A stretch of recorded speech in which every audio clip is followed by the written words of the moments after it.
وہ وقتی طور پہ تجھے پریشان کر کے تجھے کسی بڑی پریشانی سے بچاتا ہے اور تجھے چیک کرتا ہے کہ تو راہ فرار کی طرف جاتا ہے، کہ تیرا یقین اس پر کتنا کامل ہے، اس کی طرف آتا ہے۔ اس نے صرف یہ چیک کرنا، رک گیا پہیا، زندگی رک گئی، پریشانیوں نے گھیر لیا، قرضہ اتنا کہ آپ کو کچھ سمجھ نہ آئے۔ اب آپ کے پاس دو راستے ہیں کہ آپ نے راہ فرار لینی ہے یا پھر ان مشکلات کا سامنا کرنا اور یہ نیت رکھنی ہے کہ میں نے محنت کر کے دوبارہ سے کھیل کے دوبارہ سے کما کے اپنا قرضہ اتارنا ہے تاکہ میں اپنے رب کے سامنے سرخرو ہو سکوں۔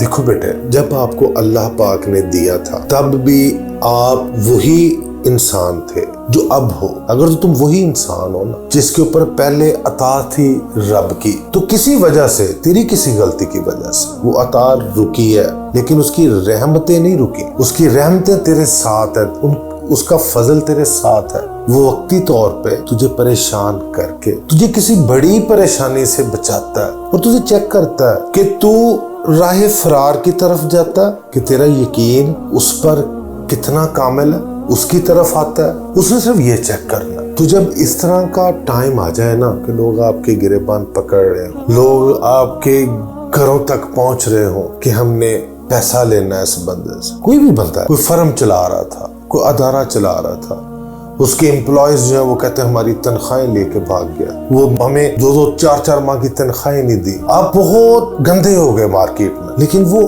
آپ کا پہناوا ہے، اوپر والا حصہ۔ اگر آپ دلی طور پہ گندے نہیں ہوئے نا تو آپ مارکیٹ میں بیٹھیں، ان سے میٹنگ کریں، ان سے ملیں کہ بھائی صاحب وقتی پریشانی ہے، میں ادھر بیٹھا ہوں، میں انشاءاللہ آپ کو دوں گا، آپ کا ایک ایک روپیہ، ایک ایک پائی اتاروں گا۔ اور اللہ پاک سے مدد مانگتے رہے۔ زندگی کے عمل کے لیے دعا اللہ پاک نے بتائی، اللہم اکفنی بحلالک عن حرامک واغننی بفضلک عمن سواک۔ اگر پہاڑ جتنا بھی قرضہ ہوگا تو اتر جائے گا، اس دعا کی اتنی برکت ہے۔ تو آپ گھبرا کے ٹینشنز کی وجہ سے آپ گھر کے کونے میں جا کے بیٹھ جائیں اور اپنے مرنے کا انتظار کریں تو آپ ایک احمق ترین انسان، اور آپ مسلمان ہو اور آپ کے پاس قرآن پاک جیسی نعمت ہو اور نماز جیسی نعمت ہو اور تہجد جیسا فضل ہو، تو پھر آپ گھر کے کونے میں بیٹھ جائیں تو آپ احمق ہی ہوں گے۔ آپ اٹھیں، وضو کریں، اپنے رب کے حضور پیش ہو جائیں،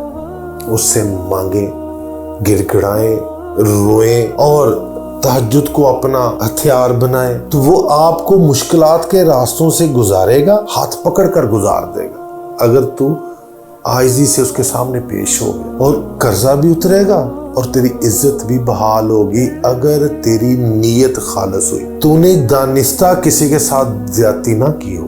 ہاں، غیر دانستہ تجھ سے ہو گئی، اس کی معافی مانگ اور آگے چل۔ اللہ پاک سارے معاملات میں ہاتھ پکڑ کے تجھے نکال دے گا۔ شرط یہ ہے اس کی ڈومین میں رہنا، شرط یہ ہے کہ اس سے مانگتے رہنا، شرط یہ ہے کہ تہجد کو اپنا ہتھیار بنانا، قرآن پاک سے موٹیویشن لینا۔